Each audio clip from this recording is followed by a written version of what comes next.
সাহেব রাজার হালে থাকেন, শিলংয়ে লজ্জা লাগে না সালাউদ্দিন সাহেব? আপনার ভারতে থাকার টাইমে সকল খরচা কিভাবে করেছেন জাতিকে জানাইবেন, ইসকনের সাথে আপনার কি সম্পর্ক সেটাও জানাবেন। জাতির এটা জানার অধিকার আছে। 1975-এ সোহরাওয়ার্দীর বডিগার্ড জয় বাংলা হয়ে যাওয়ার পরে বেশ কিছু বছর কাটাল রানী ইন্ডিয়া ছিল। সেখান থেকে বাংলাদেশে ফিরে আমাদের উপরে স্টিম লোডার চালাইছে, ফ্যাসিবাদের সাথ দিয়ে আবার ভারতে পালায় গেছে। অনেকে বলে হাসিনা পালায় যাওয়ার পরে সালাউদ্দিন নামের এই বিএনপির নেতাকে ভারত বাংলাদেশে পুশব্যাক করে দিছে। এতদিন আসতে পারেননি উনি, তারপরে এক সপ্তাহ যায়নি হাসিনা পড়ছে উনারে পেটে দিল, আগে পেটাচ্ছিল না। কাকতালীয় ভাবে জীবনের বড় একটা সময় হাসিনার চেয়েও বেশি সময় ভারতেই ছিলেন। তো এই সালাউদ্দিন সাহেব ইদানিং হাসিনার মতো উদ্ধত ভাবে কথাবার্তা বলা শুরু করেছেন। সামনে ওনাকেও সম্ভবত আমরা হাসিনার প্রতিবেশী হিসেবে ভারতে দেখতে পাবো, মাশাআল্লাহ।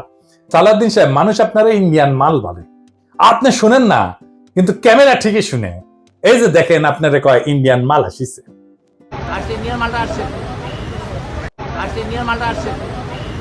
সালাউদ্দিন সাহেব যখন ধরা পড়ছিলেন, গুম হয়েছিলেন যে বাসায়, ওইটা এস আলমের একজন কর্মচারীর বাসা ছিল।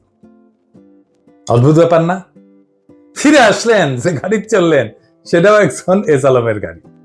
সালাউদ্দিন সাহেব গুম কমিশনে জবানবন্দি দিচ্ছেন, এটা সত্য। গুম কমিশন একটা ফ্যাক্ট ফাইন্ডিং কমিশন। এখানে জবানবন্দি দিলে গুমের বিচার হবে না। গুমের বিচারের জন্য আন্তর্জাতিক অপরাধ ট্রাইব্যুনালে অভিযোগ দায়ের করতে হবে। সালাউদ্দিন সাহেব আন্তর্জাতিক অপরাধ ট্রাইব্যুনালে কোনো অভিযোগ জমা দেন নাই, আজকা পর্যন্ত জমা দেন নাই। এটা নিয়ে ইলিয়াস বলছিল, ইলিয়াসকে কি গালাগালি সবাই। ইলিয়াস তো ভুল বলে নাই। সালাউদ্দিন সাহেবের গুমের বিচার হোক, উনি ট্রাইব্যুনালে অভিযোগ দায়ের করেন। উনি কেন করেন নাই এখনো পর্যন্ত অভিযোগ দায়ের, এই প্রশ্ন ওনাকে করাই যায়, এবং রাজনৈতিক নেতা হিসেবে এটার জবাব ওনাকে দিতেই হবে। এবার আসি ওনার গুম হওয়ার পরের ঘটনা নিয়ে। ওনার গুমের বিষয় নিয়ে প্রশ্ন তুললে ইলিয়াস, তাসনিম খলিল লিখছে, বিএনপি নেতা সালাউদ্দিন আহমেদ র্যাবের হাতে বলপূর্বক অন্তর্ধানের শিকার হয়েছিলেন, ব্র্যাকেটে গুম। বিএসএফ এর মাধ্যমে তাকে বর্ডার ক্রস করে Indian national investigation agency NIA এর হাতে তুলে দেওয়া হয়।